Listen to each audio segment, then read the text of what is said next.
Very common question I get, Gary, how do I get my employees to work as hard as I do? My reply on email, to make them equal partners. The way I think about getting team members on board is by caring more about their needs than mine. People talk about wanting their employees to be loyal, yet they're not loyal.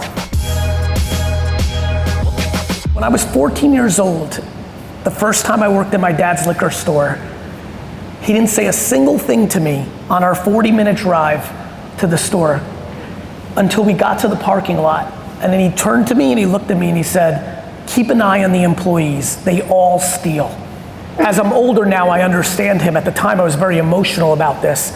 For me, my employees are my family. I think we have audacity at the ownership level, at the leadership level.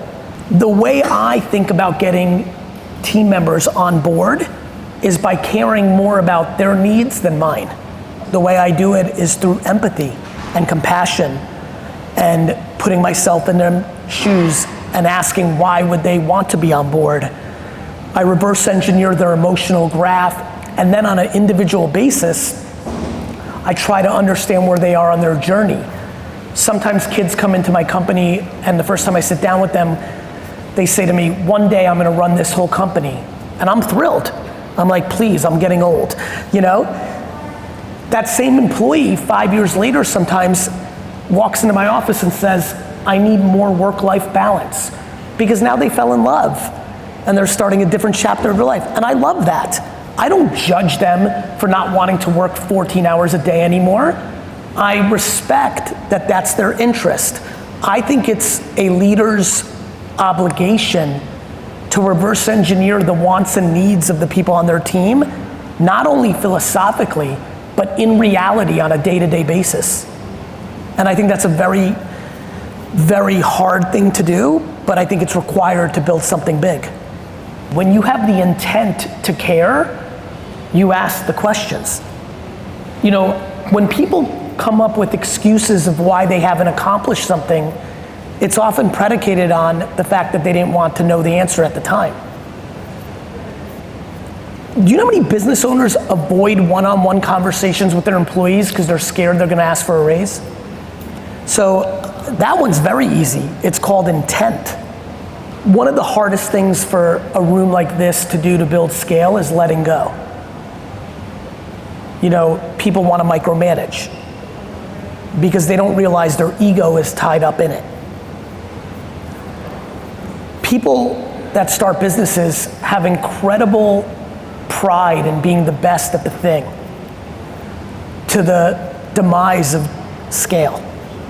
Anytime someone says that they're not growing to the level of their ambition or hopes and dreams, 99 out of 100 times, it's based on ego.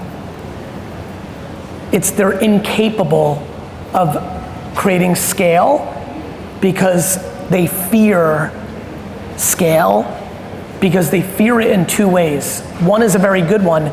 They're scared that if they're not doing it, the client is not getting the quality of execution that they're accustomed to, which is coming from a very noble place, but is required to make scale.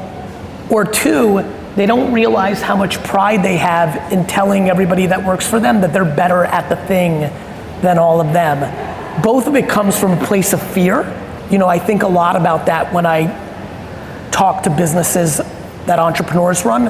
I'm trying to understand, can they see that fear is dictating them, thus having them on defense versus offense? Most entrepreneurs and small businesses want to win the game 1-0. They don't realize that that's what they're doing, but that's what they're doing. And I think for me, I want to win the game 17-14, 39-32, 116 to 104. Most people don't have the appetite to make 104 mistakes.